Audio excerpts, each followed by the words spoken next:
Hello, everybody, and welcome to Frankenstein's podcast, where it's all about the monster. We're a creature feature podcast about monsters and why we love them. I'm one of your hosts, Joe Praska, and with me, as always, is your other host, Khalid Hussein. What's up, Khalid? What up, Joe? How you doing? I'm great, man. You know, Sunday fun day. Just keeping up with all of the awesome, not worrying news in politics. Oh, not worrying at all. Not worrying at all. Yeah, Sunday fun day. That's a great way to put it. Yeah. How about you? How are you doing? I'm doing great. Yeah, it's also Sunday fun day. It's actually not. My kids woke me up at like 5:30 a.m. this morning, so I've been up for a while, feeling tired, but it's good. I'm excited to talk monsters. Keeping it real already. I respect it. Yeah. And speaking of monsters, we are in the thick of our KAIJUBILEE celebration. I believe this is the fourth episode in the series, the celebration of one of cinema's greatest giant monsters, Godzilla, for his 70th anniversary. I'm still pretty excited to talk Godzilla, Khalid. How about you? You know, I got a little bit left in the tank. I got a little bit more nuclear energy in me. Well, you better. There's a bit left for us. Let's get it. We're not even in the 90s officially yet. This is the late 80s here. I am my birth year. Oh, it is. Yeah. Yeah. Well, congrats. Literally, it was released like 4 days before I was born. That's pretty cool. Wow. Yeah. I think that's a good as time as any to bring in our guest, Khalid. What do you think? Let's do it. We have not one, not three, but two awesome guests joining us. I want to welcome Nick Marino. Nick has been writing comics for over 15 years, going from web comics and self-published mini comics to creator-owned miniseries for the direct market to licensed comics like Transformers and Godzilla. His work has been featured on CBR, WWAC, comicbook.com, Comics Alliance, Multiversity, Graphic Policy, GFan, and many more. Welcome, Nick. Hi. Hello. And also with us is Rosie Knight. And Rosie is an award-winning journalist and podcast host with a focus on the topics that fuel our obsession with pop culture. She co-hosts X-Ray Vision, which is awesome, by the way, at iHeart Podcasts. You can find her 2,500 plus bylines at sites like Esquire, The Hollywood Reporter, Nerdist, IGN, Polygon, Women Write About Comics, Den of Geek, DC Comics, /Film, BuzzFeed, and Refinery 29. Her published work as an author ranges from acclaimed indie comics to traditional publishing and licensed work. Some of her notable titles include Godzilla Rivals vs. Batra and the upcoming original graphic novel Godzilla Monster Island Summer Camp and IDW, The Haunted High Tops from Capstone, and The Screen Traveler's Guide for DK Eyewitness. Welcome, Rosie. Hello. Thanks so much for having us. Yeah, thanks for coming. I mean, these resumes, just reading these guys, like... Thank you guys for coming on. Yeah. I appreciate it, man. We're just people who love monsters and telling stories like you guys. So it's rad to be here. I know. And then we love these stories that you guys tell. So it's just super fun to be able to chat with you. So thank you for coming on. And we're excited to chat Godzilla with you. It's going to be rad. This is one of our favorite movies too. So yeah, we're really stoked that we're able to make this one happen. Yes, very much. That's awesome. As a little preview for the listeners, it is becoming one of my favorites as well. So, hey. So before we dig into Godzilla specifically, I got a couple new guest questions that we ask all the new guests to the podcast. And I'll start. You guys could choose whoever wants to jump in first. But the first question is, what is your favorite monster in all of pop culture? And if it isn't the same, what would you consider the scariest to you? Wait, can I guess Rosie's favorite monster? Please do. Yeah. I think I know what it is. I don't think it's that difficult. Okay, so you're gonna say that Swamp Thing isn't your favorite monster in all of pop you know culture. what? I actually that is true. That trumps the answer I was gonna say. That is definitely my favorite. That's your favorite. Great choice. You know what? I never really I just wasn't even considering the comics world. You know, I was thinking about movies. I would say definitely Swamp Thing. I have a Swamp Thing tattoo. Awesome. I love Swamp Oh, wait. Thing. Okay. So, but is the one you were going to say your other tattoo? It is one of my other tattoos. Not Manila. I love him, but he's not that. I don't know what this monster is going to be. I'm excited. Okay. So I would say that formative monsters that I revisit a lot, it would probably be like the T-Rex from Jurassic Park. I have a really, as a kid, I had a really deep fear of animatronics. But I was also intrigued. So I feel like that specific T-Rex design is up there. I rewatched Jurassic Park a lot. But yeah, Swamp Thing is is probably my favorite. I have he's like up here behind me. I have a Swamp Thing tattoo. I love the Alan Moore Bissett Swamp Thing comics.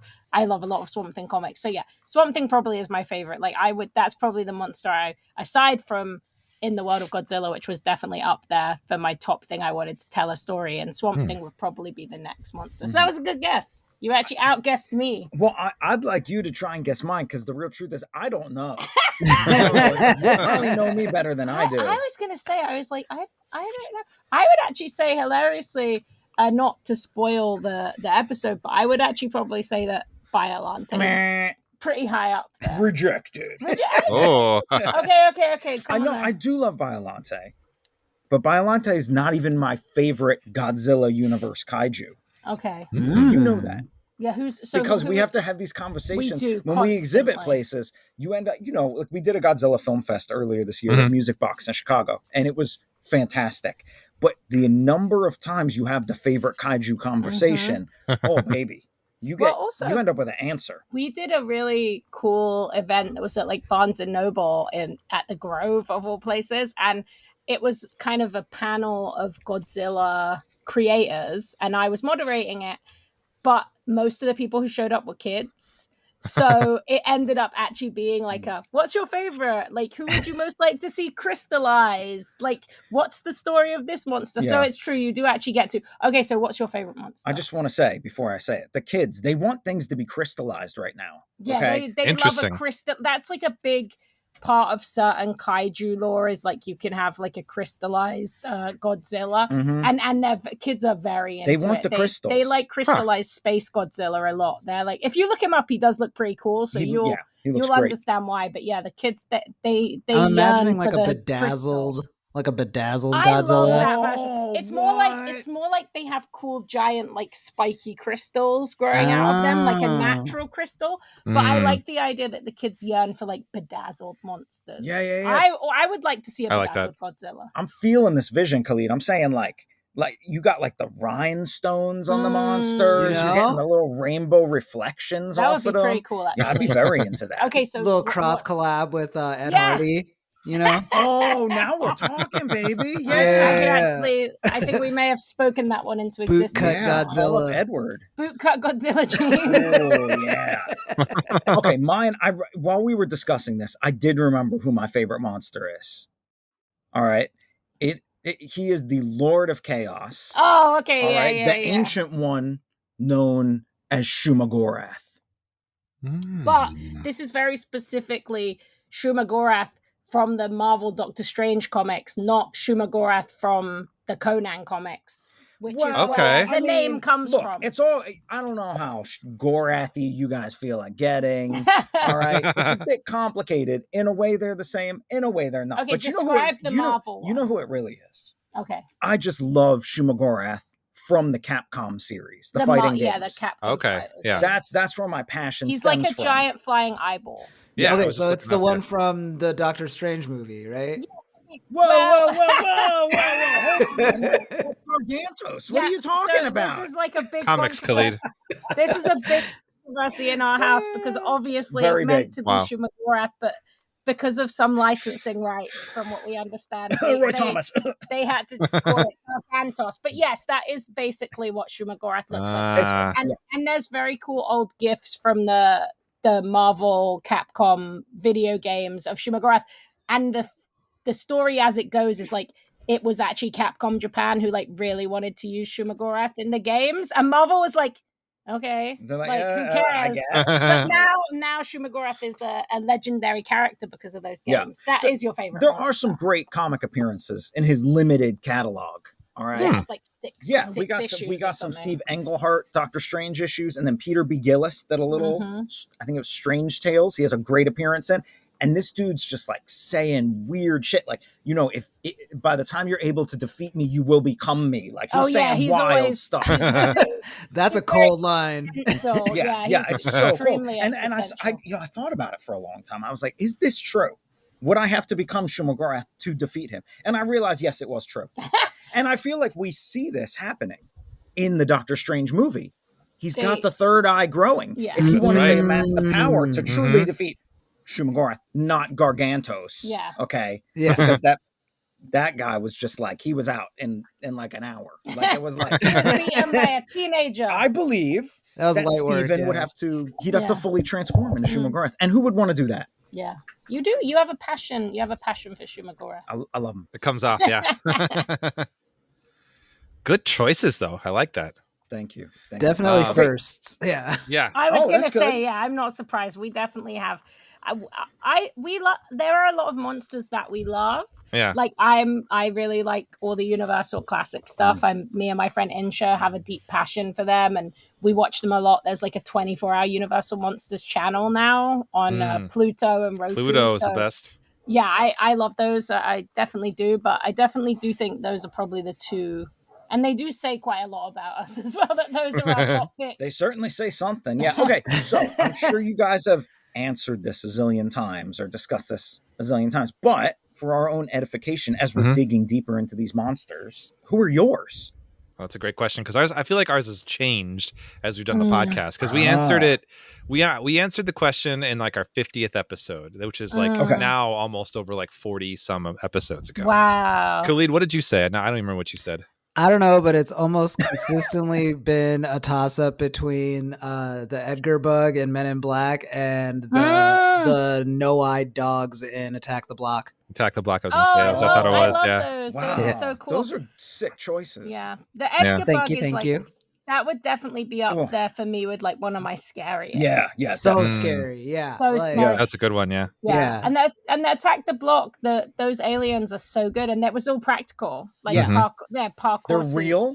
Yeah, they were real. Shocking twist. Damn. Yeah, we did that movie in like the second episode of this podcast. Wow. I was like, we got to do that one right away. Yeah. I was like, Joe, I know you have a list of movies we're going to do, but can we just throw one in for me? And we did Attack the Block. I'm from London, so it's a legendary movie for me. Buddy, I'm wearing this shirt that Joe got me for my birthday, but see if you can notice how we found out it was not like licensed merch. Oh my gosh, that's I'm right. excited for this. Attack the Block. No. That's so good. Attack the Block. Yep. I love it even more. That makes it even specialer. Exactly. Yeah, absolutely. Yeah. I'm so happy you love it. I was so disappointed when you sent me that picture the first time. I was like, no. I thought I was having a stroke the first time I read it. It's cool looking still, classic. though. Yeah, it looks great. Yeah. I'd have to say one of the ones that I always come back to as a favorite, and it's not necessarily because I like love it the most per se, but it's like the one that really like catapulted my like love of monsters, because I just caught it like so young at a formative age, like on TV, is like the Pumpkinhead from the that's a good one.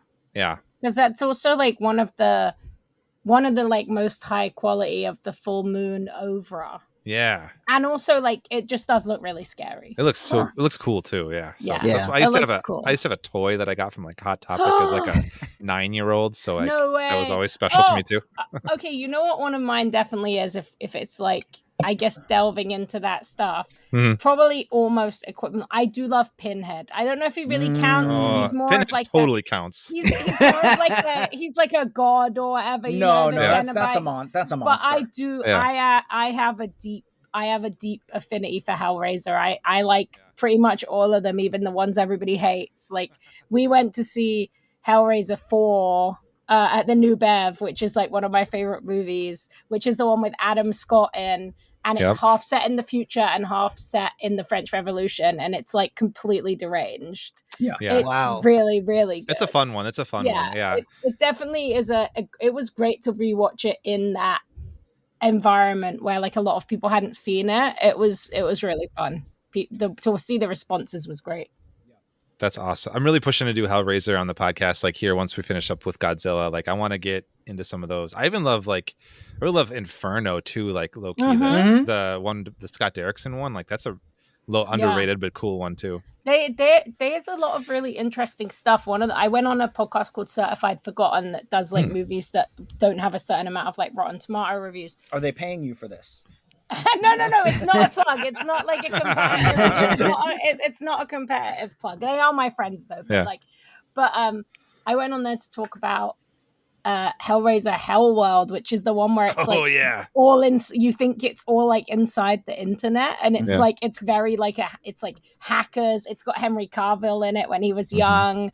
It's also, I think it's Lance Henriksen is like, it is Lance Henriksen. It's totally that one's totally wild, and I thought that was like a lot. I've got a definite soft spot for like weird early to mid zeros like horror movies about the internet, when they were like, they were really scared of the internet, but they couldn't actually work out why it would be bad.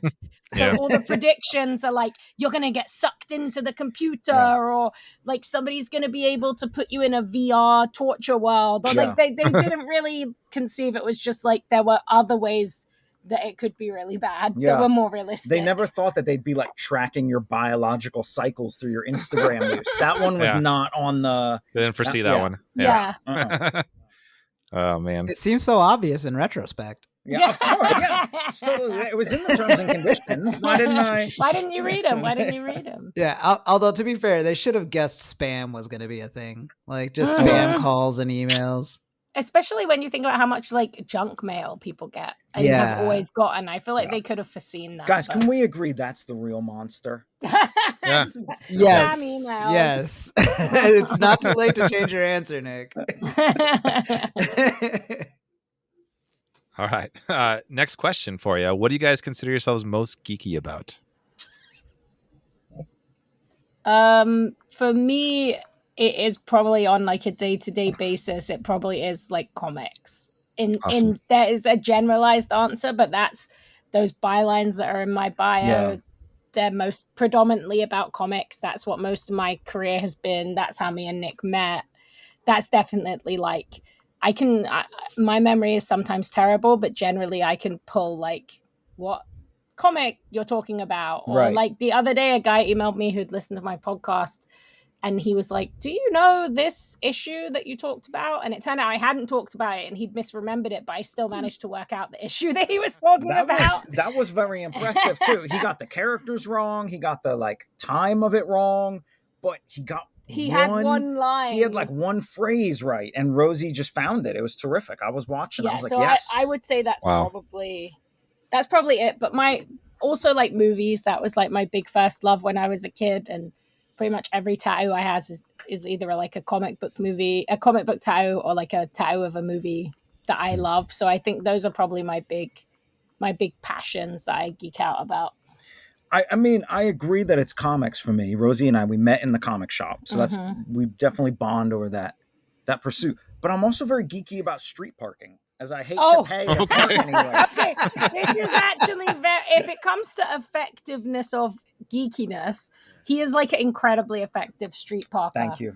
That's a big compliment. Even when we go to San Diego Comic-Con and stuff, this man can find street parking. And then we just walk to the convention center. And nobody said it's a good parking spot, but it is a parking spot. And normally free. Yeah. And he will prepare beforehand. Yes. By going online and like looking at Google Maps to find like good street parking. I would say that is probably the most effort you put in to like a pursuit, unless you like really want to remember like when something, like if you're like, if sometimes I work on these big history pieces of comics, and we'll be like searching out data that isn't like on the wikis and stuff, and you can get pretty sucked into that sometimes too. So. Definitely. I mean, I would say the only thing I'm geekier about is probably my own work. Yeah. Yeah. Like making comics. You know, you gotta really be kind of obsessed, because it's a pursuit that will not. It can be thankless at times. Yes, it can be. Yeah. Oh, I'm sure. Yeah. Huh. Well, interesting. Street parking's a new answer for us, but I like it. Probably my new favorite answer. Thanks. Yeah, that's right in my wheelhouse. Yeah. If you have a passion for it, you can relate instantly. You're like, I don't want to pay, and I need a good spot. We rarely pay for parking, so it is really like a very There's one mall in Los Angeles we have to go to that it pisses me off so much, because you can't get close to it. There's nothing you can do. All the neighborhoods are locked down around there. And I feel like that's my white whale of street parking. Is that the Americana? No, it's the Westfield. It's Century City. Yeah. Oh, okay. Maybe I could park on Santa Monica. But like, it's so complicated if you have to do it. Like, this is not some simple task. Yeah. I imagine you just have like a Beautiful Mind style like equations on Windows. It's like Sherlock Holmes in his brain. Exactly. When we have to park in Hollywood, it definitely is like I'm like in the hollow Hannibal in his mind the hologram palace. like computer like moving around the street, palace. like trying to remember. I'm like, but wait, that one's not available till after 6 p.m. That's pretty realistic. That's awesome. I love that. I love it. All right, so you guys, with regards to the topic that we're talking about today, you both wrote issues of the Godzilla Rivals series, which is like a series focused on putting, like, I believe it was 2 non-Godzilla kaiju from the Godzilla Rogues Gallery like together against each other, right? Well, Joe, that's an interesting story. There's different rounds. This round 2 is the 2, and then round 1 is not. Round 2 was basically like, it ended up being that you would put them without Godzilla. I did what was originally meant to be like the first of round 2, that would be a kind of different mix of creatives and a different kind of start of a new style for the books.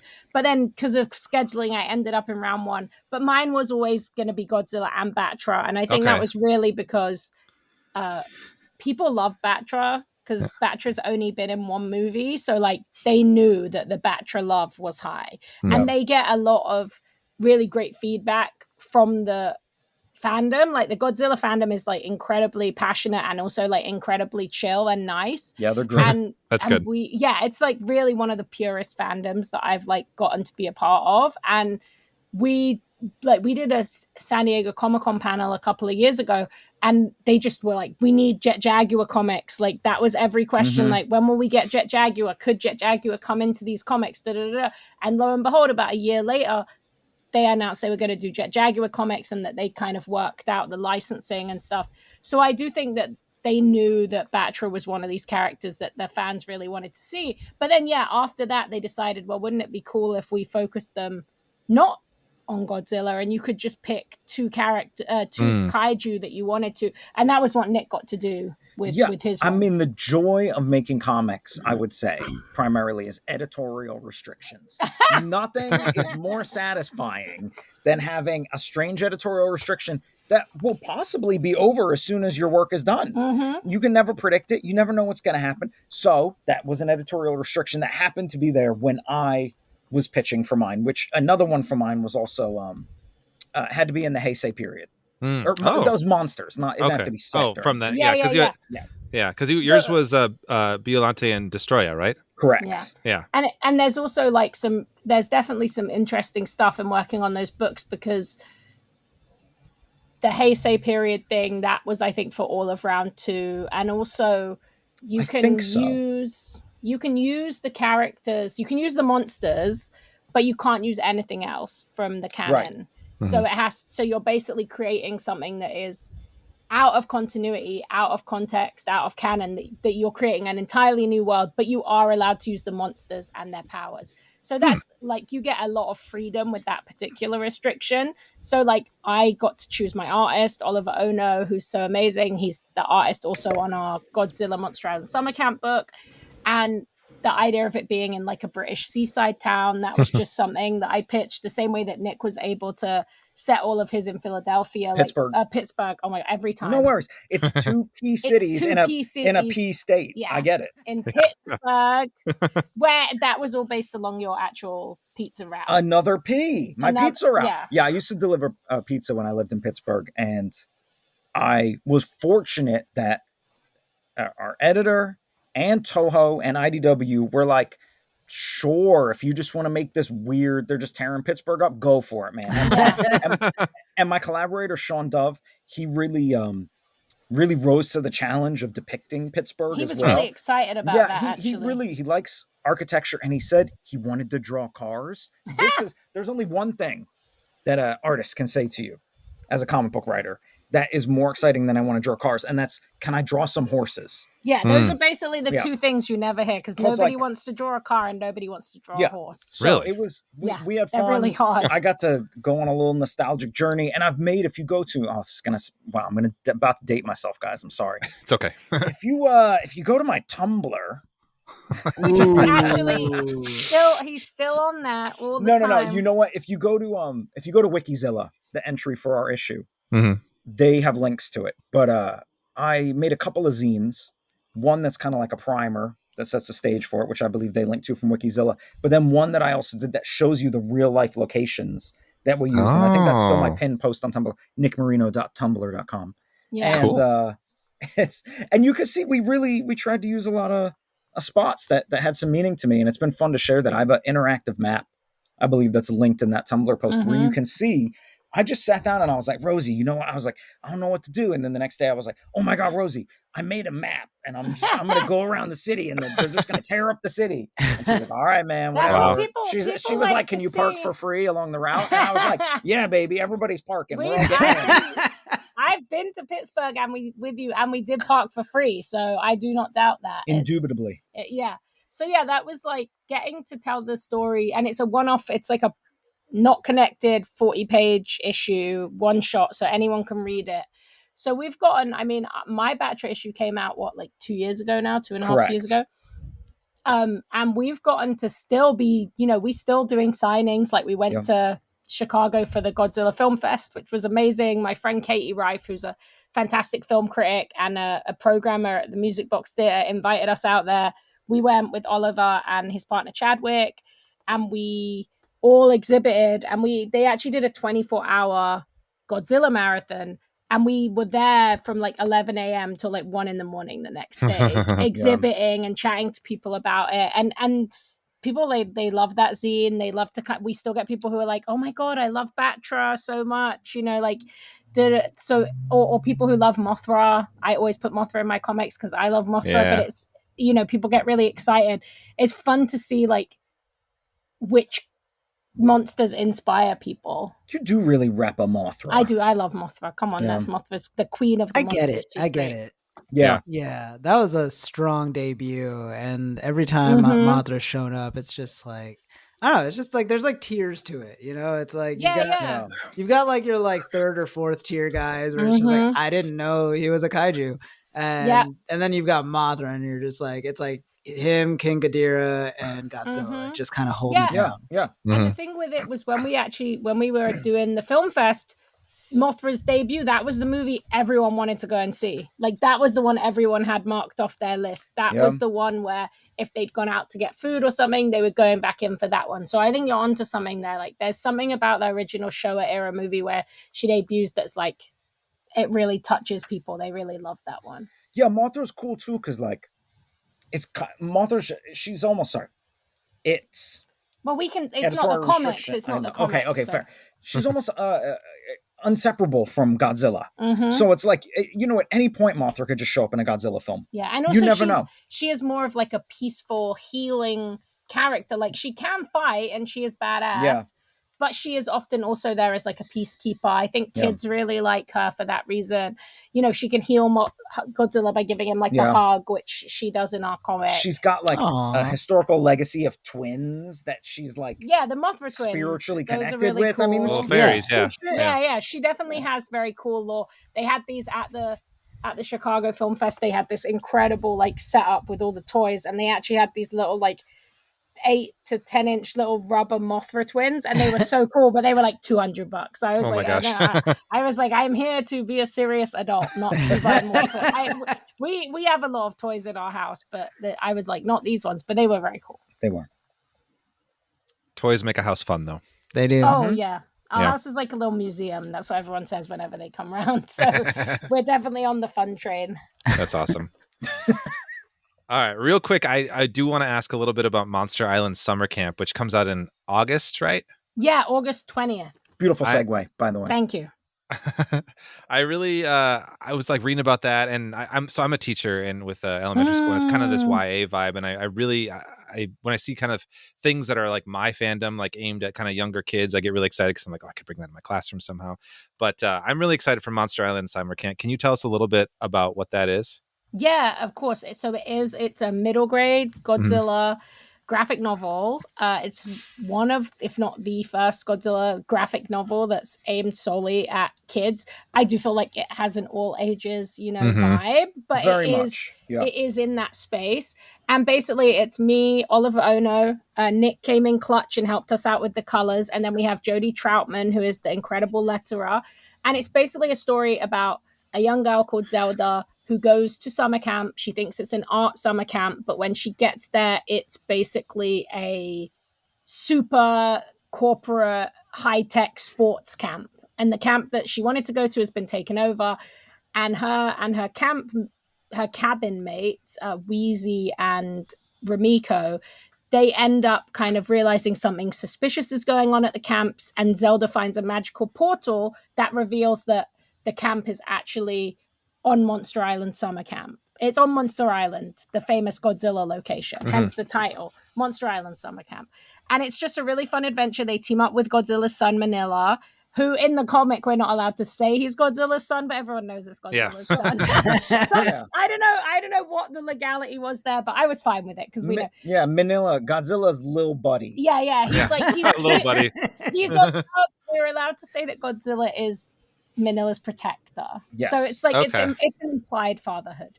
But it's really cool. We have a ton of other rad monsters in there. It's Oliver, who is most well known for drawing mechs and mecha online. So there is mecha later in the book. That part was not only gorgeous to look at, but very difficult to color. Yeah, because they all have different color palettes. Like based on what the kids wear, they get these kind of cool so mech intricate. suits. Like I'll tell you, Oliver did not slack when he was drawing this book. Yeah, some people think that a middle grade book should be really simplistic, or just don't draw the backgrounds, or it's like focus on the faces. No, Oliver, like, this is going to be a book that is just one of the best Godzilla comics that's been, like, I think it's up there with something like, the James Stokoe comics that people really love and the recent Andrew McLean stuff, because Oliver he didn't have to go that hard. I feel like people are going to be like, he didn't have to go that hard on this kids Godzilla comic set. I think they actually asked him not to go that hard when they were first planning. They were like, don't draw too many backgrounds. You can do less panels on a page. And Oliver's like, right. How about I just go like absolutely insane? And so it's really lovely. I do hope that I really want it to, we went to ALA to talk to librarians. I really hope that librarians like it and that teachers like it. It has, Zelda is one of the disabled leads. She uses a cane. Rumiko has a cool prosthetic arm. I mean, Wheezy has a cool prosthetic arm, and Rumiko just like loves sports. Because I also didn't want to have a book where it was like arts versus sports. I wanted it to be like, they could be cool. It's just the way these guys are running a sports camp like sucks. And of course, because it's Godzilla, it has an ecological kind of theme running through it and a mission that the kids have to go on. So yeah. And if you are a teacher, in the back, we were actually lucky enough that I got to do some really cool back matter. So each of the characters are named after female comics creators. So Zelda is named after Jackie Zelda Orms, who was like a 1940s black syndicated cartoonist. Rumiko is named after Rumiko Takahashi, who made like Inuyasha and Lum. And then Wheezy is named after Louise Simonson, who's known colloquially as Wheezy, who worked on the X-Men comics in the X Office and has written a bunch of really great stuff at Marvel and DC, including like Death of Superman. And she's so I got to actually write bios of each of them in the back. So that is really cool because it kind of gets to teach people about making comics, making cartoons. And we have some how to make a comic stuff in the back there with Oliver, as well as like an interview with Oliver in one of the editions. So I was really excited that I got to kind of make it a little educational too. Yeah. You did great. I'm going to say what Rosie can't say, because Rosie put so much heart and passion into this story. And I think that what will separate this from potentially another reading experience for comics that are typically for this age range, or even just Godzilla stories. I'm not saying there aren't heart in those. There's tons of heart in those. But there's just so much love and consideration and good vibes. I was definitely trying to go for the good vibes. I cried when I read the finished script. I cried when I read the finished comic. I think it's a really good book. So you did a great job. Thank you. Yeah. It is. Awesome. I think it's pretty good. I'll send you guys the review PDF after the show. Thank you. So you can check that sounds it out. Wonderful. Yeah. I was going to say I'm planning for sure to bring it into my classroom this fall for sure. Yeah, I think I'm hoping the kids are going to love it, and I'm hoping that it can be that like gateway for a kid who hasn't necessarily found a comic that they love or a book that they love, or a kid who already loves Godzilla or a kid who's never liked Godzilla. I'm hoping it will appeal either way. And Oliver's art is like so gorgeous, and he did such a good job with the cover. I feel like it feels like a kid would want to pick it up. So I'm very excited for it to be out there in the world. I love that. Well, thank you for all the answers, you guys. This is super enlightening and fascinating, interesting stuff. And as we transition now into our movie discussion, Khalid, I got a quick question for you. Hit me. When Godzilla is not destroying cities, what is his side job? What is Godzilla's like? What's he moonlighting as? Yeah, what's his side job, side gig?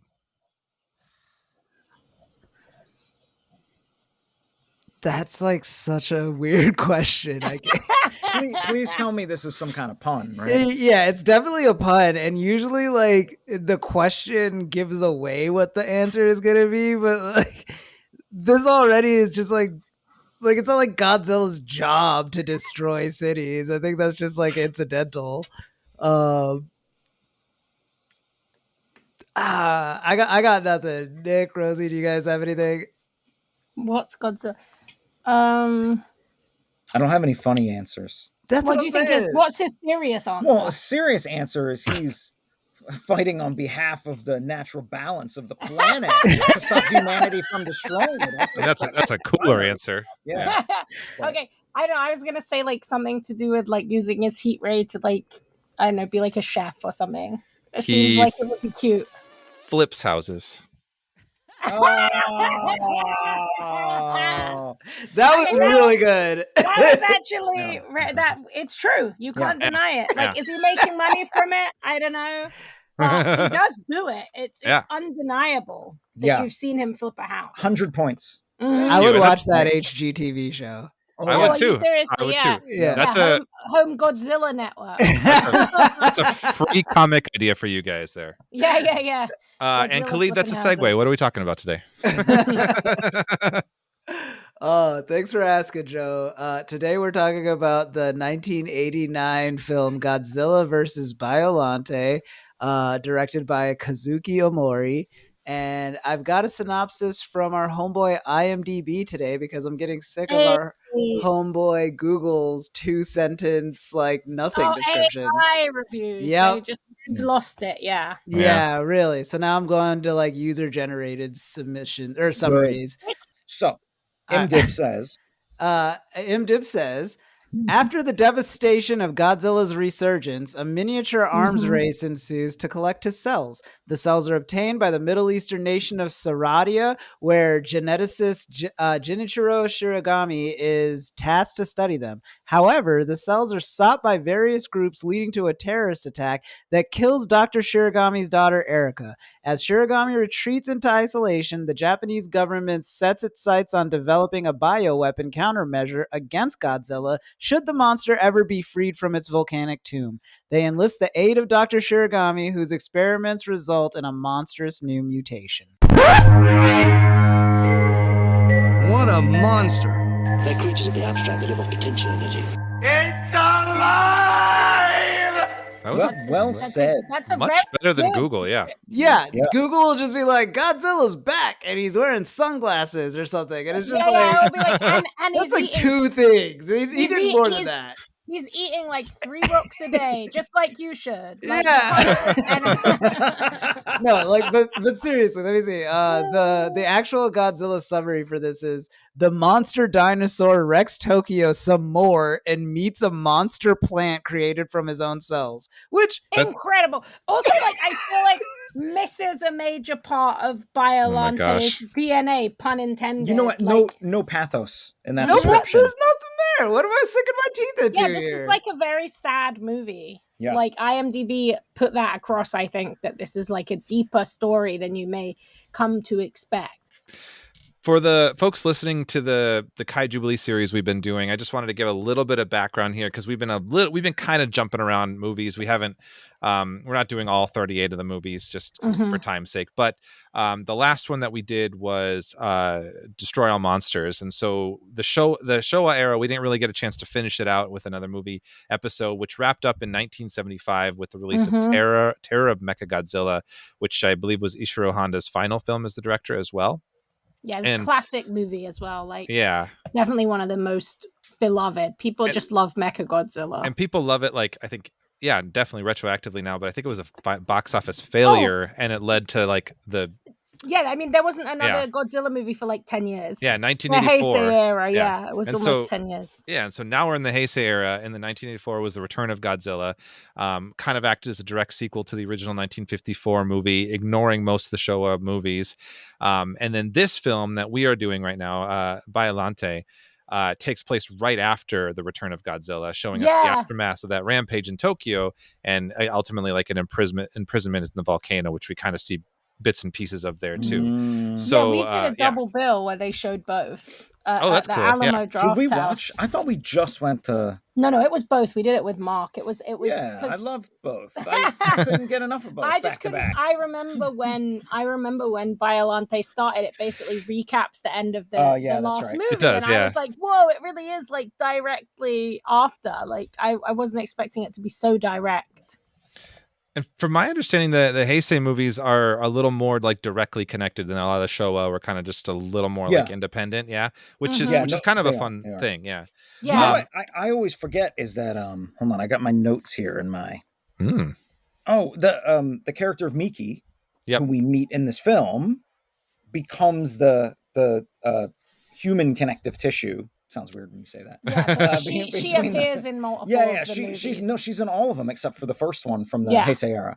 Yeah, I got that too. Yeah, she's in all of these movies, and she's kind of like that glue that binds these films together a little bit. So that the psychic ESP element is interesting. And honestly, like I wanted to touch on that a little bit, and we'll get into some like initial thoughts here in a moment. But like one of the things that we had noticed in the films that we picked for the series specifically, each one like ramps up the weirdness of the franchise in a different way. Like with Mothra, we talked about like fairies, and then like with Destroy All Monsters, it's like the aliens in the future. And in this one, like now we're bringing in like psychic capabilities and stuff. And that's a really fun, like kind of almost time capsule bit that you see in like sometimes in movies of this era where they're just like Ghostbusters. There's a whole like ESP section. It's just accepted that it's a kind of a pseudoscience at that time, you know, like respectfully, we'd seen some type of psychic already. I would say what this movie really like brought to the fore that I didn't know Godzilla was missing was like a buddy cop dynamic. That's they definitely, and that definitely does become like a more, even though sometimes it's more of almost like a lone wolf and cub, like a cranky person, and then like a younger, more, idealistic person. But definitely that combo is different here. Also, as well, Heisei in general is like, even though Showa did have some lighthearted, like kids style movies, which is obviously like Son of Godzilla, which is where Manila comes from and stuff. I definitely feel like Heisei, you're more in the swing of like the wild kind of blockbuster storytelling. Like, with this one, they were specifically looking for, because Return of Godzilla didn't like do so well. They were like, we need a movie that's about monsters fighting each other. Like that was a big thing, because it was also the script was like a competition that they did where people could like submit their ideas for the movie. This is so weird. And then the guy who ended up writing the script for Godzilla versus Biollante, whose story won, he was just like a dentist. Shinichiro Kobayashi. He was like, what if my daughter died? Let me make a Godzilla movie. Yeah, he was like, I'd be really bummed about that. Yeah. So what would I do? And it's like, apparently you would make a cool monster out of your DNA, the DNA of your daughter, and the DNA of Godzilla, and the DNA of a rose. Which, like, I love that. That's like incredibly specific. Natural move that we've all considered. If we lost a loved one, in the course of thinking of the potential loss of a loved one, and how it's the third stage of grief, right? Yeah, exactly. It's like denial, bargaining, turn your daughter into a giant rose kaiju.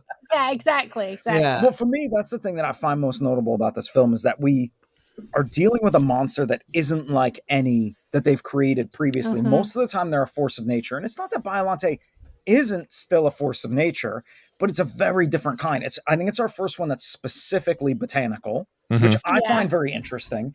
And this concept of sentience within the monster, you know, that Miki brings out in terms of the way that she's always scanning, like looking for Erica. And she's like, there's no Erica there. Wait, Erica's there. Like, it's like this, you know, it's very melodramatic. But for me personally, it works very well. And I love it. This movie does one of my favorite things that I'm often compelled to do when I write a story, which is explore the concept of sentience, but namely, at what point do we decide something is sentient or not? What point do we decide that it has a spirit or that it has like a soul? Yeah, like that distinguishable individuality that let's say we never ascribe to a rock. Side note, have you guys seen that TikTok video of like the dog that can like press buttons that speak? Yes, I have seen the videos. Oh, yeah, he's great. Yeah. No, but the one where the dog like starts having like existential questions through the buttons, or he like presses like 2 buttons and it's just like, why, dog? Why, dog?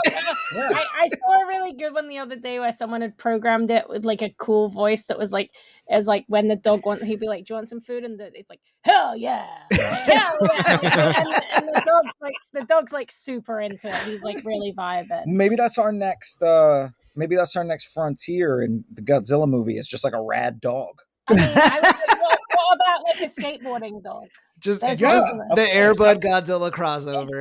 Now we're talking. I feel like we're slowly Poochieing Godzilla. Like we're getting ever closer to just writing Poochie in and then being like, this was a bad idea. Well, I'm sure like when the first image, like when the cover of the Manila comic came out, I definitely saw some like account. Most people were like super stoked about it, but there was a couple of accounts that were like, stop trying to make Manila cute. And I was like, that was all Toho. Like I love Manila. I have an ugly Manila tattoo, but believe when you're making a comic for a middle grade audience in an era where like a Raina Telgemeier graphic novel for kids can be in the New York Times bestseller list, believe they want him to look cute. Like I was like, you know, and we did definitely try and keep some of the dwarfiness, but like you were never going to get like a full ugly Manila. Yeah, you guys feel like you kind of like there's a little Ghibli in there. There's definitely like a bit of like, look, I don't know how to describe this exactly, but like there's a cozy trend in storytelling and art at the moment. You know, Animal Crossing, stuff like that. Part of that I think is in there too. It's very much like, you know, it's friendship and this nature is relaxing. Like, it's like I want people to feel like they want to spend time in the comic, you know, because these things take us like 2 years to make, especially with how long it takes to do the art and the coloring and the lettering and putting it together and getting it approved and doing rewrites. And obviously we all know, because we read comics, you can read it in like 45 minutes, you know? So you want to make sure that it's a world where people can really spend time in there. But yeah, I definitely we didn't like Poochie level it, I hope. People actually really like it. But you also didn't create like a weird third wheel character. No, but maybe I will. Like, you never know the next step. Yeah, I'm like we are lucky because we get to use the real monsters, you know. So in the legendary Godzilla stuff, which I've also gotten to write a story for, which you can use some of the monsters within that, but obviously a lot of them are not like classical Toho monsters. They're these Titan versions or new Titans. So that's definitely more of, I think, that like you're creating a new character, or they've created a new character and they're hoping it would hit. We were very lucky because the character they wanted us to make a comic about is Doug, who, if you don't know Doug, he's like a really weird dwarfy character they created, who could have definitely gone the Poochie route if they tried to make him cool, but they just let him be like a funny. Doug maybe is the Poochie of the legendary comic. No, but he's not, because the thing is about Doug. No, he's not. The thing is about Doug is they didn't try and make him cool and appeal to kids. Some 3D animator was just like, what if there was a funny lizard whose tongue was out of his mouth looking like silly? And then everyone on the internet was like, oh, well, obviously that's Doug. We would die for Doug. Oh, yeah. And that's your fan loop right there. That's because that's loop. Named by the fans. Yeah, he was named by the fans. And then as a storyteller, you get to loop back to that inspiration that you get from them. It's cool. So we got to do one of the Titans that was created for the legendary verse, but already had kind of an inbuilt fandom. And again, that's a classic Oliver situation where we're getting to see the pages come back now. And it's truly just like, you did not have to go this hard on like a Doug comic. Like it was meant to be like a more comedic comic, and it's coming back with like some mad, like super badass pages. And I'm like, and he was like, I hope people say he didn't have to go that hard for Doug. Yeah. Yeah. Oh. So, you know, speaking of these lovable rapscallion, where does Biollante fall, do you think, in the spectrum of sympathetic monster? I think very sympathetic. I think people who like Biollante, I feel like they're moved by the mission of, because really when you think about it, right, the movie starts and you meet the Doctor, but he's doing like shenanigans. Like he's taking Godzilla's stuff and he's making it for his own. He's kind of a mad scientist. Oh, he is 100% a mad scientist. But he gets pulled into the story as an ally to the people who are on the good side. Right. He helps them. So I think in a way they make it, even though he seems like he could be the antagonist at the beginning. Oh, you think Shiragami's sympathetic? I don't know whether he's sympathetic, but I feel like the film doesn't pose him as a full antagonist because they bring him into hell. Certainly not. No. And that changes the vibe. I think Biollante is very sympathetic, but also very scary. So I don't know how sympathetic people would be to her if they were actually there when she's like fighting Godzilla. Because she's very terrifying. I will say as well, I think in the Godzilla, like you were talking about, it introduces ESP, it introduces buddy movies. I also think it's like notable because it's like it introduces like the idea of biotechnology and like not nuclear power. It's like what happens when you start to use DNA? Like, could a monster have a soul? If somebody used your DNA, how much of your DNA would they have to use for a part of you and your memories and your understanding to be there? Like, that's definitely very different for these films. That part of the film has held up well. You never know where science is going to go. But that's definitely still like a relevant. Yeah, the nanotech aspects of the world that we live in right now, this is definite, and you know, and biotech and stuff. This still plays as like a parable that feels somewhat. How could you say? Understandable, or you can see the fictional conclusion that they. Well, I also think that's part. I don't think it's a coincidence that the reason that Godzilla is so much back in the public eye, like we've seen it in the last like 2.5 years working on these books, seeing the way that Godzilla's become once again like this cultural kind of phenomenon, when there's also talk about like who has nuclear weapons and who is who has the nuclear power, and should we have nuclear power, and those conversations are coming up again, and that is the basis of Godzilla's origins with the 1954 movie. So I think that even if it's a subtext or like a subconscious thing, I do think that there is that relevance, and I think as more people are like, well, the world's being destroyed by pollutions and corporations, you always see that little meme from the Godzilla video game where it's like, destroy the financial district, Godzilla, make the people happy. Make the people happy. I think like he represents, and the movie represents, like a kind of like direct action against, people who are polluting the world or who are damaging the world. And I think that really speaks to people still. Yeah. What did you guys think? Were you repping Biollante in this? Or were you like, get in there, Godzilla, kill that flower?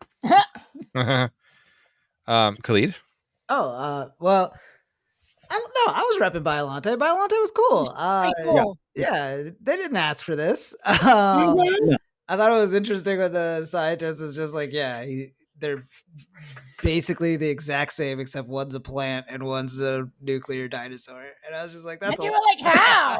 How is that basically, how is that identical? Like, words mean things. But yeah, no, I really liked Biollante. I know we're going to get into the design of it all and everything like that, but just to speak to like easily the most like interesting enemy that Godzilla has had to fight up until now for me, just in the ways that they were able to like shoot it and like the movements. Definitely. I think that it's really important that if you're going to fight Godzilla, you have some kind of projectile ability. And so like the plant tentacles punching out, that's very clutch. Yeah, I don't know. I mean, for me, it's hard to be like too sympathetic with either Godzilla or any of the other monsters because it's just like, I don't know. It's like finding out that like an ant was rooting for me. You know what I mean? Like, yeah, I get that. I get that. Like, what do I do with that knowledge? You know, like I just feel like they don't need me to like root for them. Good for themselves. Exactly. They're very self-sufficient. I'm just kind of along for the ride, you know? So I kind of just sit back and watch it for that aspect. And then just speaking to the movie as a whole, like this one really felt like since the first one, I would say the first Ishiro Honda movie, this one felt like the most like interested with like the military aspect of it and the might and like the might of it, like the what is it called, the X2 ship was like an interesting. Oh yeah, the one that reflected the laser breath back or the yeah, and I mean breath, I think what I liked about this movie was like it really shows you like the labor that would go into it, whereas like a lot of the other ones it's kind of just like and then 50 tanks showed up and Godzilla wiped them out, and this one's like no, like we have to figure out like which power station he's gonna go to, and we can't get it wrong, guys. And then they get it wrong, and like Osaka gets like smashed for it. And then I also was not expecting this movie to officially like have Godzilla come out as anti-vax, but that's also a part of it. Got a couple shots of Johnson & Johnson to the face. Wow. He's not a fan of the jab. Milkshake ducked himself. Yeah. Milkshake duck. But Joe, what about you? What did you think? Thanks for asking, Khalid. I feel like I agree with all of you guys, like on all of your points. I just when I was like reading a little bit about this, I was reading about how the director Ōmori wanted to make. He said directing a Godzilla film was secondary to his like desire to make a James Bond movie. That's so like there's this. that makes so this, sense, like, actually. Like the corporate espionage elements, which was like at first, like watching this, like it felt like this very like 80s. The collecting the cells like had this like 80s dystopian sci-fi movie vibe, which I was like right away. I was just like, okay, I love this. Like for some reason, I just feel like, especially in this like making this podcast, like 80s sci-fi horror just feels like a happy place for me sometimes. So I was like, I'm just settling into this. I love this already. But like that was really fun, and like I actually kept forgetting about the corporate espionage bit, and like at the end when like the scientist doctor like gets shot, I was like, oh shit, that guy's still here. For 2 seconds, I was like, did Godzilla get a gun? when we were watching it this time around, that happened to me as well. Like when he drives around the corner and then it's like he gets I was like, good. Oh my god, like what is going on? But this film is nuts, man. It's got levels. So crazy. It's so weird. Yeah. It's definitely funny because like they definitely after this they were like, okay, gotta do like a Godzilla committee to say like what we can and can't do in these movies. That's which totally I think is still they like, gave him a lot of freedom and they kind of regretted it, which is unfortunate. Also, like I think it's a shame because I think historically now this is looked upon as like one of the best Godzilla movies of this era. It's quite beloved, I feel like, in all the canon. It also something like now this is not, I'm not saying that it's the only time it happens because there's many evolutions of different kaiju and that's a big part of what the fandom is, right? But it is quite rare that you get two such distinct monster designs in the movie too, with like the flower form and then like the alligator form or whatever. I believe if I remember from my research, it's rose form, and then this is the one that upsets me still to this day. Yeah. Plant form. Oh yeah, why is it plant form? She's an alligator. Yeah. That was when I was like, oh, I see where like they're identical. Like that's Then it becomes, but I mean like to have like the two different monster forms as well. I actually think it's really cool. It's a great point. What's the experience been like for you guys? You're into these monster movies. You were talking about 80s movies, so you love that. You were talking about Attack the Block, so you both appreciate like practical effects.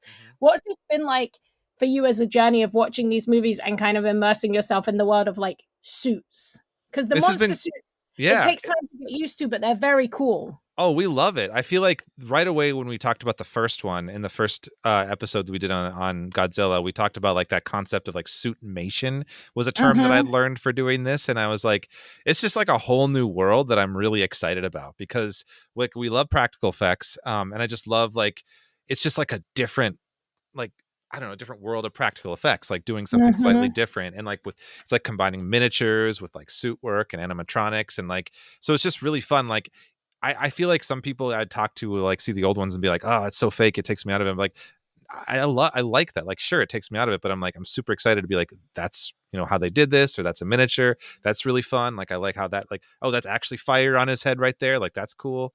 Like thinking about that stuff. I think for me, I found that to be really fun. And I think like seeing this one and it's like seeing how those like techniques have come into the late 80s and in this era of movie making has been really fun to see, like, again, like with parallels to like movies that we'd seen like of the like 80s horror, 80s sci-fi. Like this is like, it's like developing alongside that. It's really fascinating, you know? Yeah. And this is definitely the era of the monsters are like always like kind of wet or slimy. Yes, they totally are. Yeah. And super goopy too. They realized, I think, that it can make it look less like a suit, right? If it's got like a texture or something. But you know what? That was such a consistent thing throughout animatronics of the time. You know, any kind of like monster puppetry and stuff like that. They were just Dark Crystal. Yeah, they're like you want to make this believable? Guys, just go ahead and make it wet. Make it slimy. Yeah, we'll just put some, you know, like weird, let's put some jelly on that. Like, now film it. Get some fog in there, get some smoke in there, and action. Yeah, it works. I think that's totally true. And I think at that, this is a good like segue that we should like really dig into the monster pieces. But I did want to say just before that, one of my like, there's a lot of like cool striking shots in there. Like I really love the scene where they had like the you know, one of my favorite things in these movies when they have the people in the foreground and the monsters in the background. I always think those always look really cool. But I really loved however they did it, where they had like Godzilla like come right up to the skyscraper where that like colonel was like trying to shoot him with the bacteria. Like like just look out the window and Godzilla's staring back at you. Like that was just a really cool like sequence in general, like really well done. That's something you couldn't do. Yeah, totally. Staring him down. Yeah, I think as well, like that to me is like, I always remember in Jurassic Park 2, The Lost World, there's like a moment where like a kid looks out of his window and it's the T-Rex is walking past and it's like the eye of the T-Rex looking in the window. And I always felt like it's that true horror of like seeing something so big that you like can't comprehend it. And that sequence really sums that up, where it's like, what can you do? Like if Godzilla comes towards you like that, what can you do? Like in the much maligned Godzilla to American Godzilla, right? I still do think one of the things that was really effective that goes down for me as like a very formatively scary moment is like when Godzilla's coming out of the ocean and it starts like just coming towards, and you can't really see anything apart from the ridges, and then it's like the little pier is like smashing as he comes towards. He's so big. I think that idea of like the hugeness of Godzilla, they've always done a good job of that in these movies, even though it's just a guy in a suit, and it's because of that work with the miniatures and the cities and the way that they build them.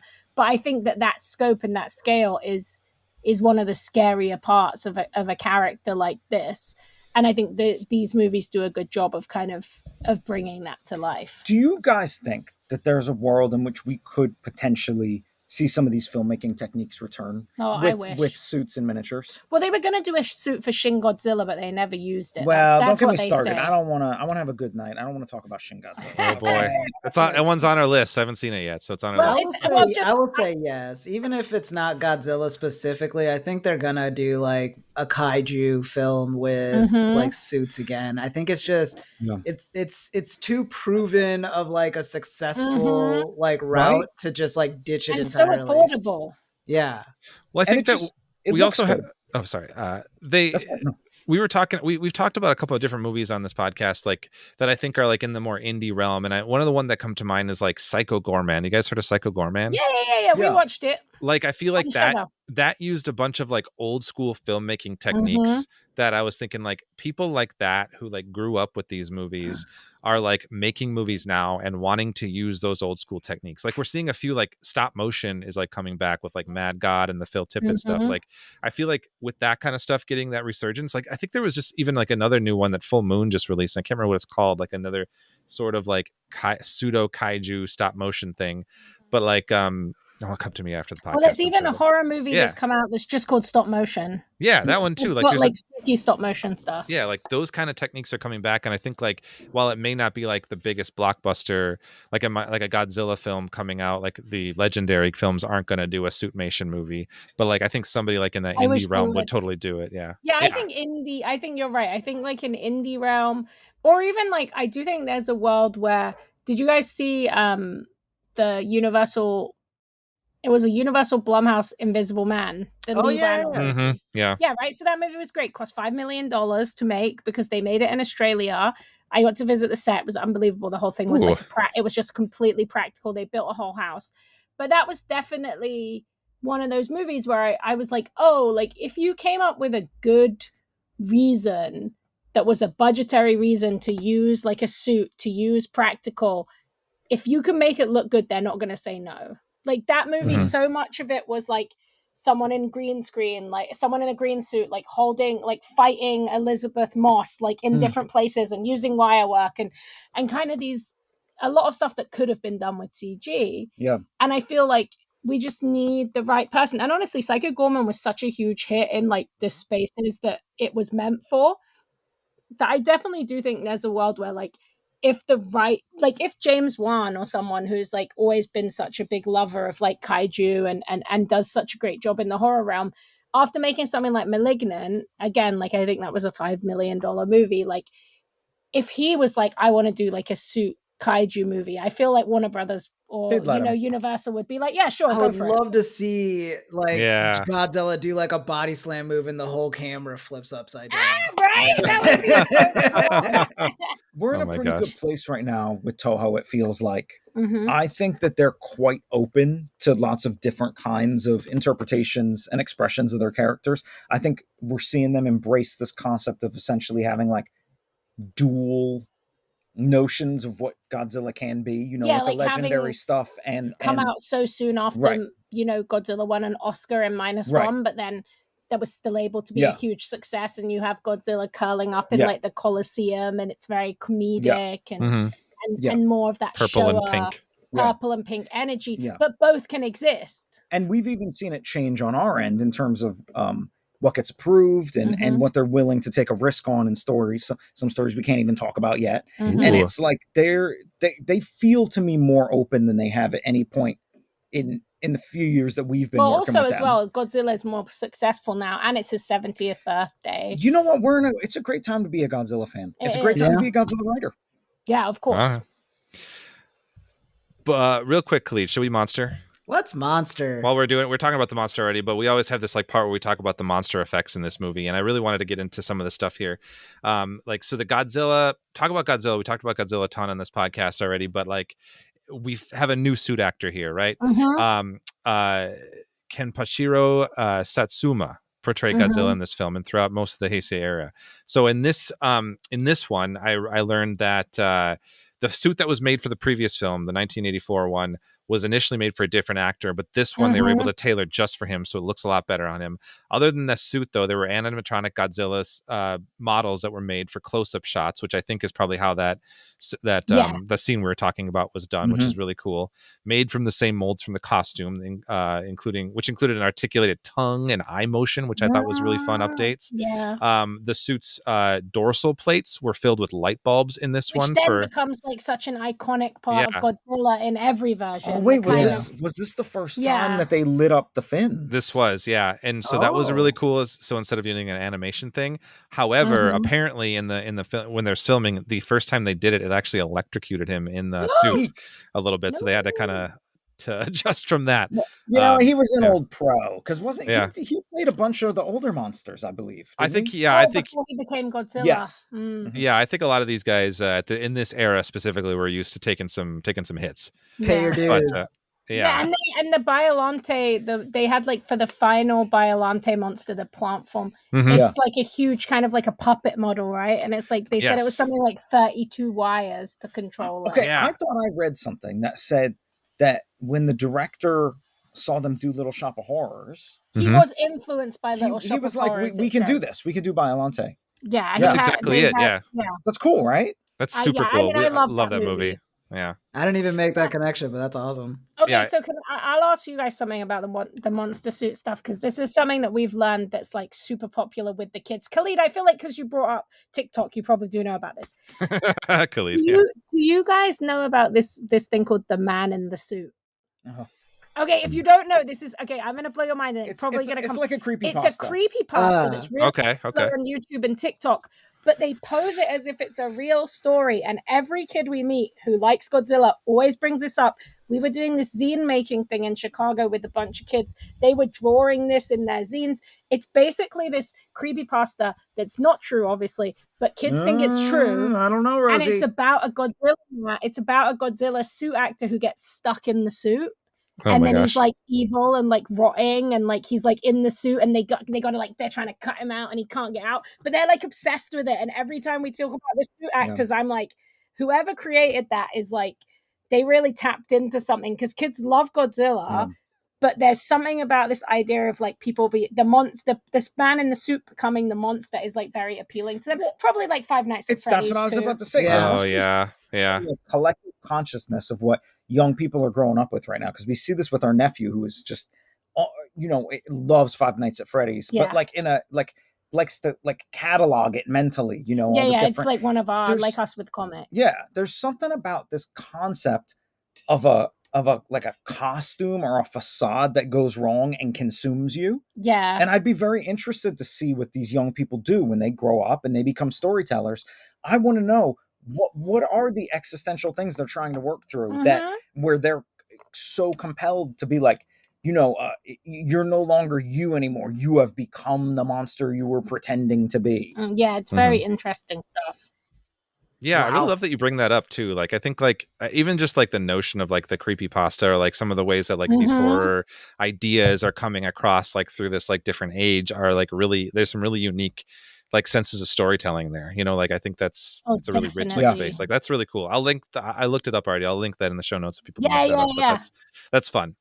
It's pretty scary, so like beware if you're of a faint heart, if you don't like a scary thing, it's pretty spooky. Yeah, I think most people listen to this like spooky things, but maybe not everybody. I don't. I watch horror movies with the sun out. That's true. It's a smart way to do it, I got the light. I got the light with me. I'm good. There's not a wrong way to enjoy spooky things, Khalid. That's right. Exactly. It's however you feel good Specifically, about it sounds like what you prefer is spoopy. You like I love a good spoopy film. Yeah, Attack the Block, I think, is like one of our great spoopy films. It's not like fully scary. Let's be real. It's a little spoopy. It's a little spoopy, but in the best of ways. Yeah. I'm more into like something that gives me a thrill versus a scare. Yeah, I could see that. Speaking of suit actors, so the suit actor for Biollante is Masashi Takagumi, the suit actor. So he did both versions of it, and it sounds like for the first version, the Rose version, he sat within the model's trunk on a platform just above the water level. The vines were controlled by like wires, but that version of it actually was set on fire, so that one was ruined. The second form, the bigger form, was 3 meters long, and like you said, 32 piano wires and a crew about 20 people to operate the vines. Wow. That's unbelievable. That's crazy. Yeah. That's pretty cool. I think that's the other thing. When people, like a lot of times people will say to us like, oh, why do people still like Godzilla? Like, why do these things still resonate? And I do think that you can't underestimate the fact that so much work went into making these movies. And I think it does come through, especially in this one.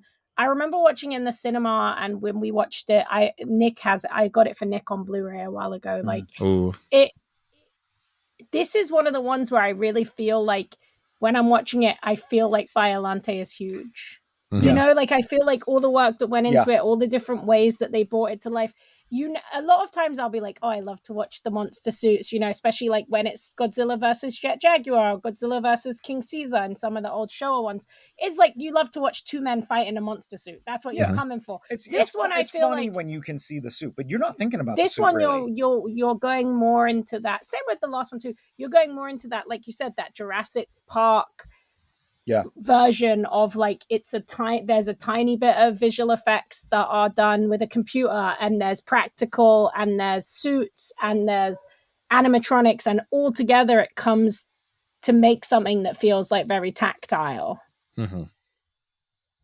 Yeah, agreed. It's really well done. Like I was thinking that, like I've really enjoyed all the ones that we've done for this, but this was like one. I think this was the only one so far that. So my wife, who was on the podcast, Nicole, guests a lot. She was the Mothra one with us, but she was been out of town, so she didn't get a chance to watch this with me. But so I was thinking like this is one like I would like to rewatch with people. Like I want like she could tell me like you got to watch this one before listening to this episode.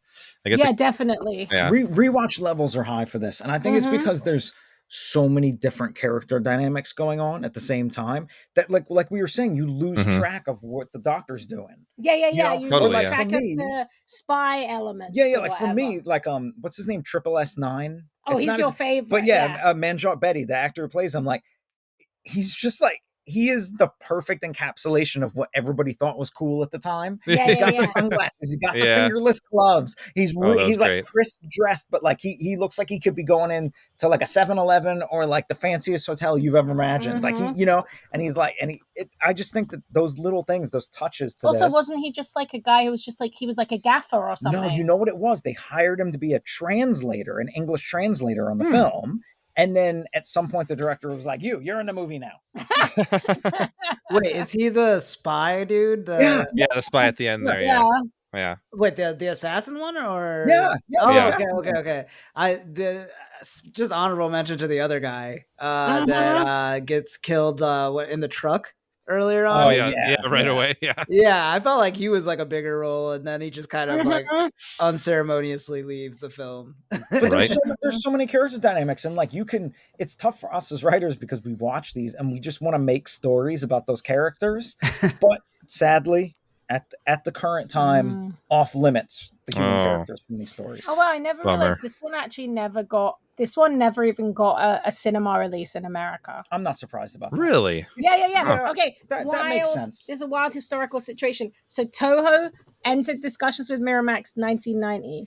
Talks broke off, and then Toho sued them, saying that Miramax had said they would pay them $500,000 to distribute the movie.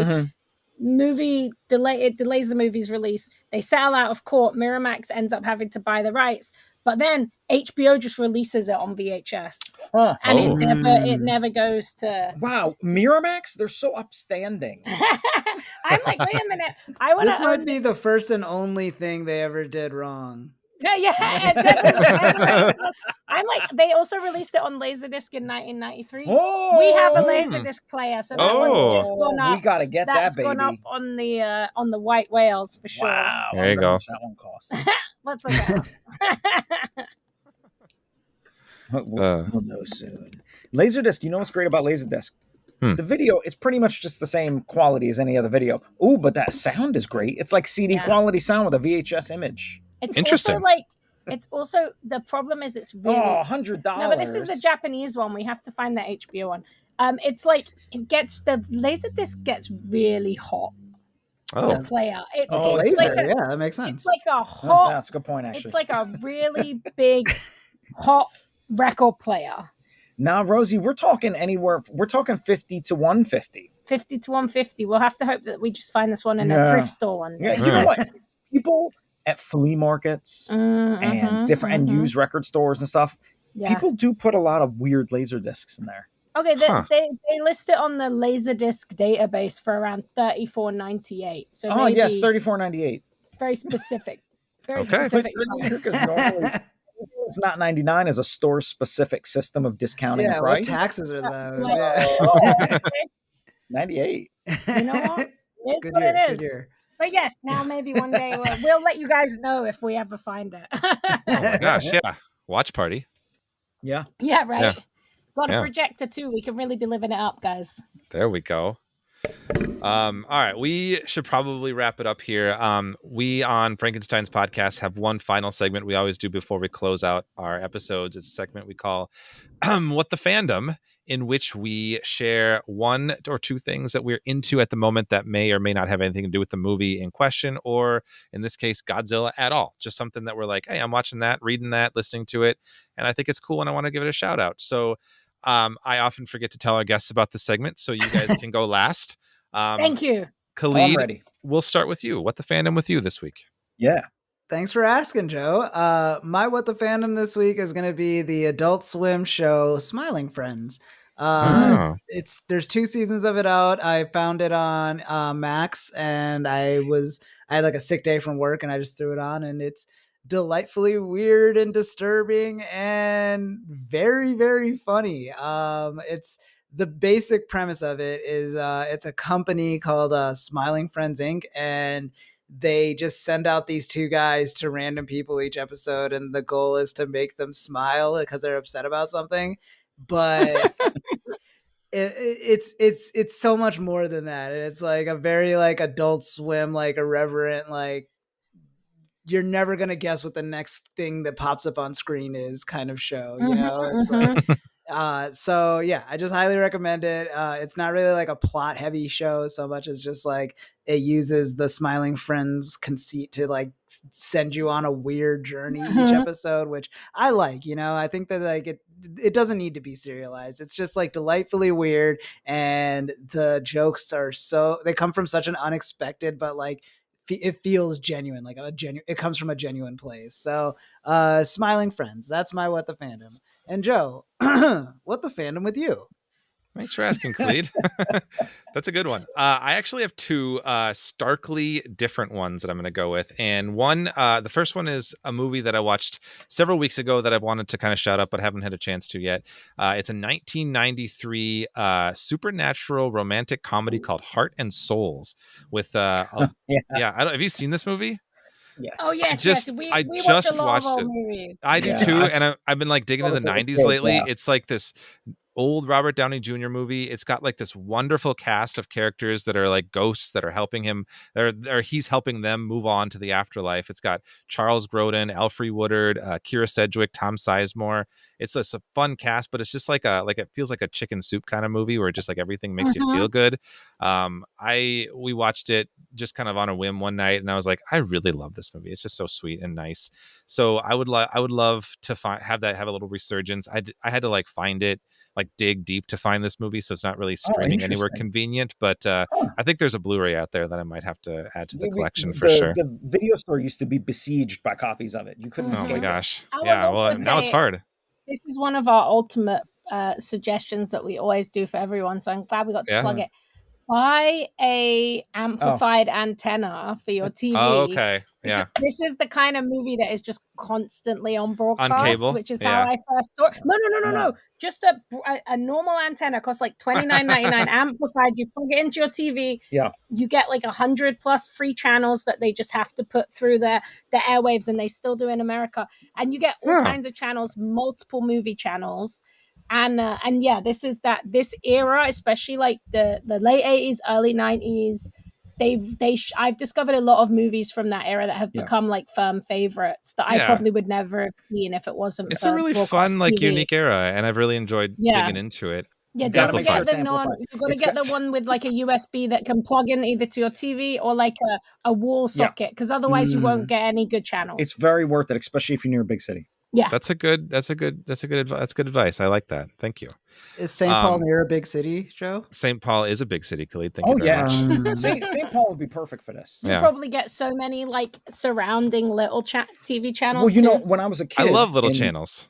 When I was a kid, you get some really weird stuff. In Western New York, I lived in Rochester, and we would get Canadian stations. So you might even get a bit of that too, right? Or I bet we might. Are you in the south end of Minnesota? I don't know. Yeah, it's like central Minnesota, but I mean, maybe. You might get them. How strong it would be, yeah. Good thing. Depending how amplified it is. It's worth a shot. Canadians watching?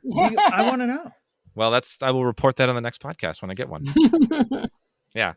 Anyway, my second thing just want to shout out, and Rosie actually kind of got me thinking about this, but I did a deep dive recently I've been really into manga lately. But specifically like women manga authors, because I think that it's generally more male dominated, I found. But the two that I've been kind of like digging into lately is just old school Inuyasha, and also Dorohedoro, which is was kind of one I didn't know too much about. It's a really strange one, but Q Hayashida is I think it's a pseudonym, but she's a woman who wrote these like really gnarly, like gross and like gory and like adult oriented, but like super interesting and fascinating world about sorcerers and people that like turn into like bug people, or like the main character is like a lizard man who's trying to figure out what sorcerer turned him into a lizard man. Oh, I've seen the lizard. Yeah, it's really cool. I definitely know. As soon as you said it was a lizard man, I was like, yes, I've definitely seen that. So I've been kind of excited to dig. It's just like a kind of a weird little thing. I was like, oh, I wonder how many like women manga authors are out there who did like weird, gnarly things. And so I've been into those two lately. And Rumiko, who did Inuyasha, she's just done all of her stuff is great. Also, if you like gnarly stuff, one of Nick's favorite ones by her is Mermaid Scar / Mermaid Saga, which is like she did this horror series where it's much shorter than most of her work, and it's about based on the Japanese folklore that if you eat a mermaid's skin, you become immortal. And it's really cool, weird. Or it depends on the individual. Some people can eat mermaid flesh, and they can become immortal. Other people eat it and they get turned into like a monstrous, like horrible mermaid monster. The human part or the fish part, or does it matter? Oh, that's a good question. You know, I will need to go back through and revisit. And most of the time when you're eating it, it's quite nondescript when they give it to someone. It's just like a cube of flesh. But I wouldn't be surprised if Rumiko specified it somewhere. But my thing that I really love about it is that your protagonists in it, they're not happy with being immortal. This is not a good situation for them. They're very sick of it. And namely, I forget their names off the top of my head at the moment. Yun, maybe, is the guy's name. He really wants to become mortal again so he can die. So he's just on this constant quest. He's like very nihilistic, but also like hilarious because she's just a very comedic author. Yeah.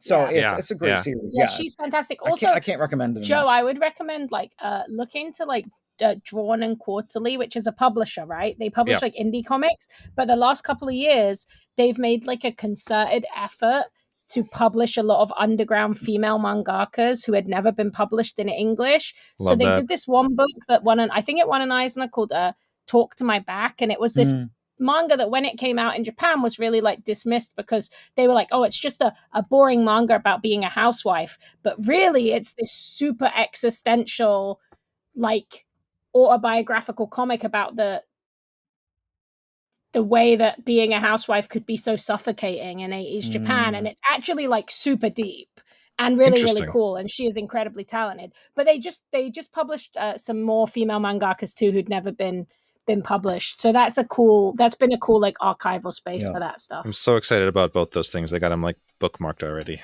Hey, Nick, what's your fandom? Wait, no, you have to ask me the question. I've forgotten what it is. What you geeking? No. What the fandom with you? What the fandom with you? Yeah.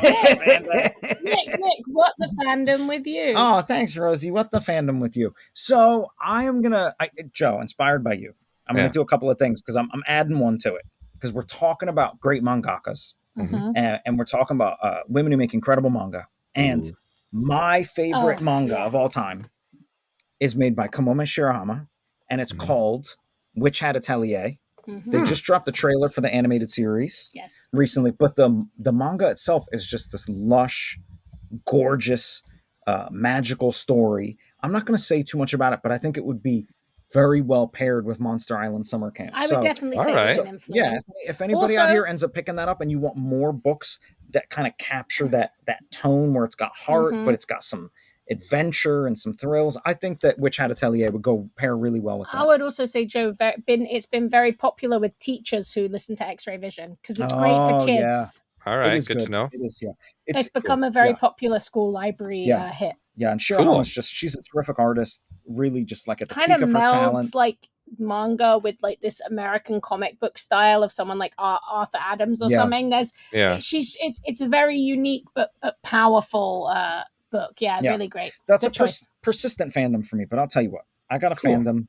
It's been going on all year for me. Rosie's sick to death about hearing about it, but it kind of fits in with our creature feature discussion, but it's a different kind of a creature feature. We're still talking about the soul of a human in a creature, but this creature is known as Baby Cat. Oh my okay. God. It's a B movie. You can stream it on Tubi not right now. Suitable for kids. Absolutely not suitable for kids. It's not even suitable for most adults. It is, you're going to watch it and you're going to say, why did he recommend this? You're going to say, is this the worst movie I've ever seen? Or you're going to say, is this a softcore film? Or you're going to say, is this actually a fascinating look at movie making stripped down, where you're not self-conscious about the quality of each little step along the way, but you got an ambition to tell a big story about a woman who crawls around on all fours and thinks she's a cat. So all I'm going to say is, if you like a B movie, give Baby Cat a try. The reason I'm sick of hearing about it is not because I'm not open to watching bad movies, which is like a predominant part of our life. It's because if you go on my Letterboxd, this is my most watched movie of the year because of how many times he's had to show it to people. So I've seen Baby Cat like at least 4 times.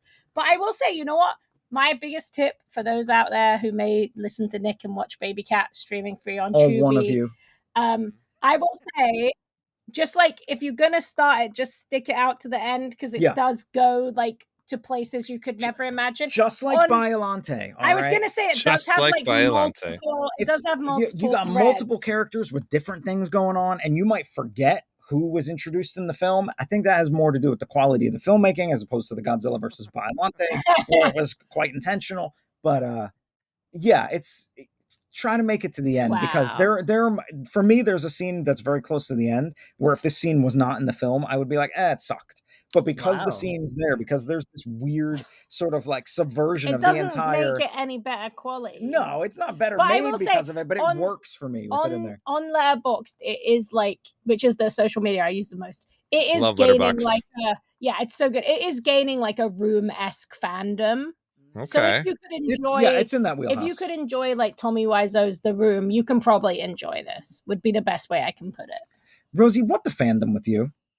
I'm so bad at this. Like the minute anyone asks me, I just forget everything. I got something. Can I pick something for you? Please. You know what Rosie's just really digging right now? This is just, it's on her mind all the time. She loves it so much. This is Rosie's year of Lost Boys. Oh yeah, that's true. I love Lost Boys. I went just the classic, the Joel Schumacher classic movie. That's a good one. Vampire Greasers. Vampires, yeah. I always loved it. I used to be a goth when I was a kid, and during the pandemic, we went to a drive-in screening of it that was presented by Beyond Fest, and both of us were really like, "Whoa, this is actually like so much better than just your average like 80s nostalgia movie. Like, it's beautifully shot. It's actually, there's kind of all these long abstract shots of the sky, and then recently our friend, the incredible cartoonist Bianca Eunice, came to stay in LA, and it just so happened they were showing it at a local rep theater near us. So we went to see it again, and I was still really digging it. I'd watch it again in the cinema again. You'd watch it again tonight. I'd watch it again tonight. That's definitely. I'm a rewatcher, so I'm a big comfort rewatcher. Other what the fandom things perennially for me, and these were definitely like big influences when I was doing Monster Island Summer Camp. I just always watched like Murder, She Wrote on TV, like constantly. Like they have a Murder, She Wrote 24-hour channel now. Also, there's an English murder mystery show called Midsummer Murders. That one I watch a lot. I don't know how they became like comfort shows for me, because I never really watched them when I lived in England. But Murder, She Wrote I used to watch when I was a kid. So it's definitely... it feels like a warm hug when someone in the village is getting murdered. Exactly. And also like...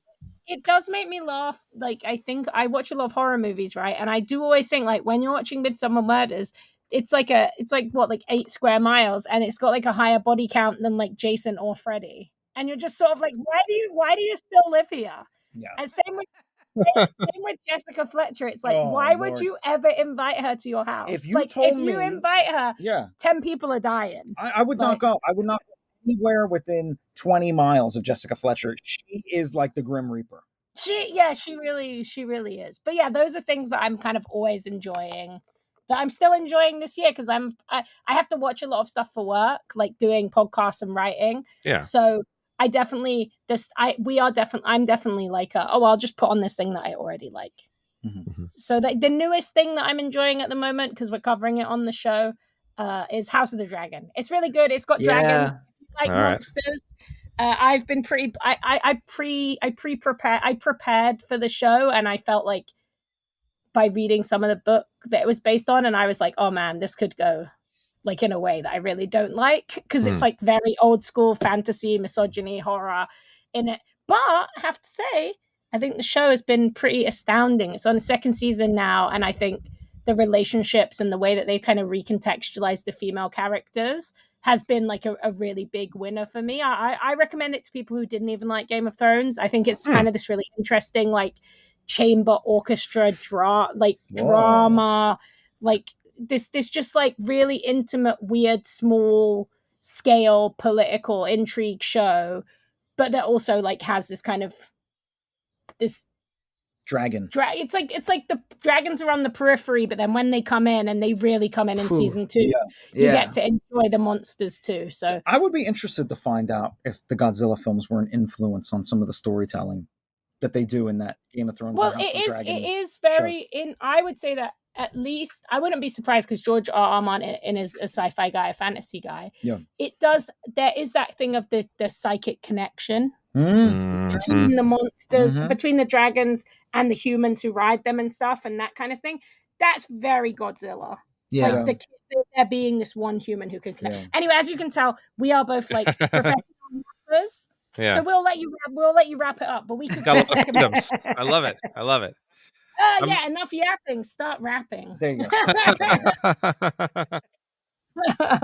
That's great. No, thank you. A lot of great recommendations. I always like all the fandom recommendations that people share. I put in our notes. So like, if I look like I was like typing and putting in there really quick. So it's a lot of good stuff. Baby cat in I love that. So. Yeah, it's in the notes. It's in the notes. So now. You've said it on record. It's on record for sure. Yeah. Anyway, I wanted to thank you both for joining us. Like, this was a delightful conversation, and I know we had some scheduling snafus, but I'm really glad we got a chance to have you on and had both of you on for sure. We appreciate the flexibility so much. This was great. This was perfect. It was wonderful. Thank you. It was a really fun chat, and I really I enjoyed talking about this movie and everything else with you guys. Yeah, thank you so much. You guys are honestly so delightful. Thank you. No, you're delightful. You're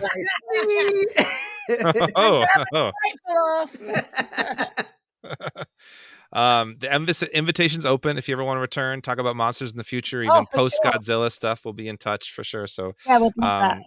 But before we close out, Khalid, just want to give the listeners a shout out to our Patreon, which is still relatively new and in development, but we've got Frankenbits, little Frankenstein podcast episodes that aren't necessarily always monster related, but usually just shorter. So if you want to become a patron, there are a couple different levels, $1, $3, and $7, just to kind of help support us so we don't have ads, and to help us pay for websites and stuff, because everything costs money now. If you're interested, check out our Patreon. And with that, I'll hand it over to you, Khalid. Yeah, just wanted to echo everything Joe said. Nick and Rosie, you were just amazing guests. This was such a fun discussion. I am loving the new era that we've entered with Godzilla. KAIJUBILEE is going swimmingly. And yeah, thank you all for listening. Please support however you can. And until next time, creep it easy.